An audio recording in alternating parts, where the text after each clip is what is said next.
ದೇಶದಲ್ಲಿ ಇಂಧನ ಪೂರೈಕೆಯಲ್ಲಿ ಅಡಚಣೆ ಉಂಟಾಗಿದ್ದರೂ ಜನತೆಗೆ ಯಾವುದೇ ತೊಂದರೆ ಆಗಬಾರದು ಎನ್ನುವ ನಿಟ್ಟಿನಲ್ಲಿ ಕೇಂದ್ರ ಸರ್ಕಾರ ಇಂಧನ ಪೂರೈಕೆಯನ್ನು ಕಾಪಾಡಿಕೊಳ್ಳಲು ಹಲವಾರು ಪರಿಣಾಮಕಾರಿ ಕ್ರಮಗಳನ್ನು ತೆಗೆದುಕೊಂಡಿದೆ ಎಂದು ಪೆಟ್ರೋಲಿಯಂ ಸಚಿವಾಲಯದ ಜಂಟಿ ಕಾರ್ಯದರ್ಶಿ ಸುಜಾತಾ ಶರ್ಮಾ ದೆಹಲಿಯಲ್ಲಿಂದು ಹೇಳಿದ್ದಾರೆ. ಅಂತರ್ ಸಚಿವಾಲಯದ ಪತ್ರಿಕಾಗೋಷ್ಠಿಯಲ್ಲಿ ಅವರು ಕೇಂದ್ರ ಸರ್ಕಾರದ ಕ್ರಮಗಳ ಪರಿಣಾಮವಾಗಿ ಕಚ್ಚಾ ವಸ್ತುಗಳ ದಾಸ್ತಾನು ಸ್ಥಿರವಾಗಿದೆ ಮತ್ತು ಸಮರ್ಪಕವಾಗಿ ನಿರ್ವಹಿಸಲ್ಪಡುತ್ತಿದೆ ಎಂದು ತಿಳಿಸಿದ್ದಾರೆ. ದೇಶದ ಕಚ್ಚಾ ತೈಲ ಸಂಸ್ಕರಣಾಗಾರಗಳು ಅತ್ಯುತ್ತಮ ಮಟ್ಟದಲ್ಲಿ ಕಾರ್ಯನಿರ್ವಹಿಸುತ್ತಿವೆ. ಚಿಲ್ಲರೆ ಮಾರಾಟ ಮಳಿಗೆಗಳಲ್ಲಿ ಯಾವುದೇ ಕೊರತೆ ಎದುರಾಗಿಲ್ಲ. ಎಲ್ಪಿಜಿ ವಿತರಣೆಯೂ ಕೂಡ ಸರಾಗವಾಗಿ ಕಾರ್ಯನಿರ್ವಹಿಸುತ್ತಿದೆ. ಪೆಟ್ರೋಲ್ ಮತ್ತು ಡೀಸೆಲ್ನ ಸಾಕಷ್ಟು ದಾಸ್ತಾನು ಲಭ್ಯವಿದೆ ಮತ್ತು ದೇಶೀಯ ಅಡುಗೆ ಅಗತ್ಯತೆಗಳಿಗಾಗಿ ಎಲ್ಪಿಜಿಯನ್ನು ಪೂರೈಸಲಾಗುತ್ತಿದೆ ಎಂದು ಹೇಳಿದರು. ಕಳೆದ 3 ದಿನಗಳಲ್ಲಿ 1.26 ಕೋಟಿ ಬುಕ್ಕಿಂಗ್ಗಳಲ್ಲಿ 1.14 ಕೋಟಿ ಎಲ್ಪಿಜಿ ಸಿಲಿಂಡರ್ಗಳನ್ನು ತಲುಪಿಸಲಾಗಿದೆ. 17,000 ಟನ್ಗಳಿಗಿಂತ ಅಧಿಕ ವಾಣಿಜ್ಯ ಎಲ್ಪಿಜಿ ಮಾರಾಟವಾಗಿದೆ. 762 ಟನ್ಗಳಿಗೂ ಹೆಚ್ಚು ಆಟೋ ಎಲ್ಪಿಜಿ ಮಾರಾಟವಾಗಿದೆ.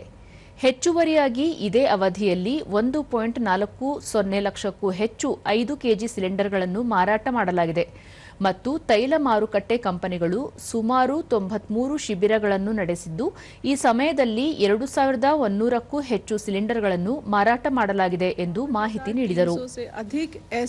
पीएनजी कंज्यूमर्स हैं जिन्होंने एलपीजी कनेक्शन सरेंडर किया है.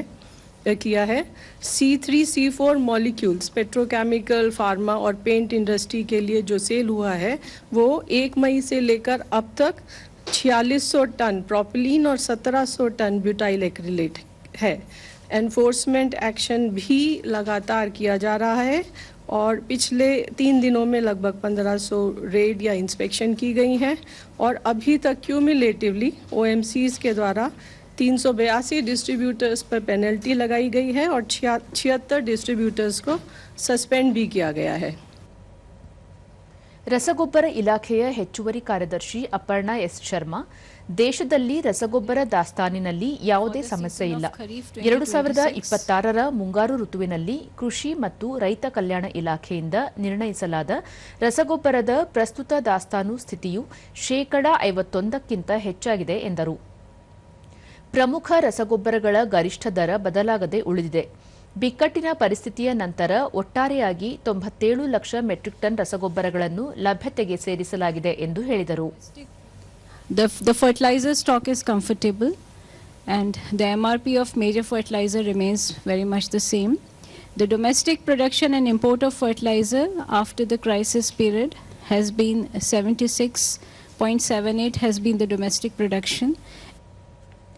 ಬಂದರು, ಹಡಗು ಮತ್ತು ಜಲಮಾರ್ಗಗಳ ಸಚಿವಾಲಯದ ನಿರ್ದೇಶಕ ಓಪೇಶ್ ಕುಮಾರ್ ಶರ್ಮಾ, ನಾವಿಕರ ಕಲ್ಯಾಣ ಮತ್ತು ನಿರಂತರ ಕಡಲ ಕಾರ್ಯಾಚರಣೆಗಳನ್ನು ಖಚಿತಪಡಿಸಿಕೊಳ್ಳಲು ವಿದೇಶಾಂಗ ವ್ಯವಹಾರಗಳ ಸಚಿವಾಲಯ ವಿದೇಶದಲ್ಲಿರುವ ರಾಯಭಾರ ಕಚೇರಿಗಳು ಮತ್ತು ಎಲ್ಲಾ ಕಡಲ ಪಾಲುದಾರರೊಂದಿಗೆ ಸಮನ್ವಯ ಸಾಧಿಸುವುದನ್ನು ಮುಂದುವರಿಸುತ್ತಿದ್ದೇವೆ ಎಂದರು.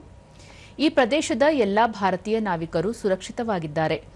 ಕಳೆದ 3 ದಿನಗಳಲ್ಲಿ ವಿದೇಶಿ ಧ್ವಜ ಹೊಂದಿರುವ ವ್ಯಾಪಾರಿ ಹಡಗುಗಳಲ್ಲಿ ಭಾರತೀಯ ಧ್ವಜ ಹೊಂದಿರುವ ವ್ಯಾಪಾರಿ ಹಡಗುಗಳು ಅಥವಾ ಭಾರತೀಯ ನಾವಿಕರು ಭಾಗಿಯಾಗಿರುವ ಯಾವುದೇ ಘಟನೆ ನಡೆದಿಲ್ಲ ಎಂದು ಮಾಹಿತಿ ನೀಡಿದರು. ಹಡಗು ನಿರ್ದೇಶನಾಲಯದಲ್ಲಿ ಸ್ಥಾಪಿಸಲಾದ ನಿಯಂತ್ರಣ ಕೊಠಡಿಯು ಸಕ್ರಿಯಗೊಂಡಾಗಿನಿಂದ ಸುಮಾರು 8,889 ಕೆರೆಗಳು ಮತ್ತು 19,758ಕ್ಕೂ ಹೆಚ್ಚು ಇಮೇಲ್ಗಳನ್ನು ನಿರ್ವಹಿಸಲಾಗಿದೆ. ವಿದೇಶಾಂಗ ಸಚಿವಾಲಯದ ಸಮನ್ವಯದೊಂದಿಗೆ ಹಡಗು ನಿರ್ದೇಶನಾಲಯದ ಮೂಲಕ ಸಚಿವಾಲಯವು ಇಲ್ಲಿಯವರೆಗೆ 396ಕ್ಕೂ ಹೆಚ್ಚು ನಾವಿಕರನ್ನು ಸುರಕ್ಷಿತವಾಗಿ ವಾಪಸ್ ಕಳುಹಿಸಲು ಅನುಕೂಲ ಮಾಡಿಕೊಟ್ಟಿದೆ.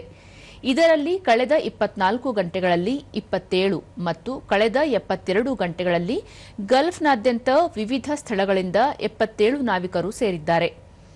ಭಾರತದಾದ್ಯಂತ ಬಂದರು ಕಾರ್ಯಾಚರಣೆಗಳು ಸಾಮಾನ್ಯವಾಗಿದೆ ಮತ್ತು ಯಾವುದೇ ದಟ್ಟಣೆ ವರದಿಯಾಗಿಲ್ಲ ಎಂದರು. ವಿದೇಶಾಂಗ ವ್ಯವಹಾರಗಳ ಸಚಿವಾಲಯದ ಹೆಚ್ಚುವರಿ ಕಾರ್ಯದರ್ಶಿ ಅಸೀಂ ಆರ್ ಮಹಾಜನ್, ವಿದೇಶಾಂಗ ಸಚಿವಾಲಯವು ಗಲ್ಫ್ ಮತ್ತು ಪಶ್ಚಿಮ ಏಷ್ಯಾ ಪ್ರದೇಶದಲ್ಲಿನ ಬೆಳವಣಿಗೆಗಳನ್ನು ಸೂಕ್ಷ್ಮವಾಗಿ ಗಮನಿಸುತ್ತಲೇ ಇದೆ. ಈ ಪ್ರದೇಶದಲ್ಲಿನ ದೊಡ್ಡ ಭಾರತೀಯ ಸಮುದಾಯದ ಸುರಕ್ಷತೆ ಮತ್ತು ಕಲ್ಯಾಣವನ್ನು ಖಚಿತಪಡಿಸಿಕೊಳ್ಳುವತ್ತ ನಮ್ಮ ಪ್ರಯತ್ನಗಳು ಕೇಂದ್ರೀಕೃತವಾಗಿವೆ ಎಂದರು. ಮಾಹಿತಿ ಹಂಚಿಕೊಳ್ಳಲು ಮತ್ತು ನಮ್ಮ ಪ್ರಯತ್ನಗಳನ್ನು ಸಂಘಟಿಸಲು ನಾವು ರಾಜ್ಯ ಸರ್ಕಾರಗಳು ಮತ್ತು ಕೇಂದ್ರಾಡಳಿತ ಪ್ರದೇಶಗಳೊಂದಿಗೆ ನಿರಂತರ ಸಂಪರ್ಕದಲ್ಲಿದ್ದೇವೆ. ಭಾರತೀಯ ಪ್ರಜೆಗಳು ಮತ್ತು ಅವರ ಕುಟುಂಬಗಳ ಪ್ರಶ್ನೆಗಳಿಗೆ ಪ್ರತಿಕ್ರಿಯಿಸಲು ಸಚಿವಾಲಯದಲ್ಲಿ ಮೀಸಲಾದ ವಿಶೇಷ ನಿಯಂತ್ರಣ ಕೊಠಡಿ ಕಾರ್ಯನಿರ್ವಹಿಸುತ್ತಿದೆ. ಈ ಪ್ರದೇಶದಲ್ಲಿನ ನಮ್ಮ ರಾಯಭಾರ ಕಚೇರಿಗಳು ಮತ್ತು ದೂತಾವಾಸಗಳು ಭಾರತೀಯ ಪ್ರಜೆಗಳಿಗೆ ಸಕಾಲಿಕ ಸಹಾಯವನ್ನು ಒದಗಿಸಲು ದಿನದ 24 ಗಂಟೆಗಳ ಕಾಲ ಸಹಾಯವಾಣಿಗಳನ್ನು ನಿರ್ವಹಿಸುತ್ತಿವೆ. ಅವರು ನಮ್ಮ ನಾಗರಿಕರಿಗೆ ಪೂರ್ವಭಾವಿಯಾಗಿ ಸಹಾಯ ಮಾಡುತ್ತಿದ್ದಾರೆ. ಅವರು ಸ್ಥಳೀಯ ಸರ್ಕಾರಗಳೊಂದಿಗೆ ನಿಕಟ ಸಂಪರ್ಕದಲ್ಲಿದ್ದಾರೆ ಎಂದು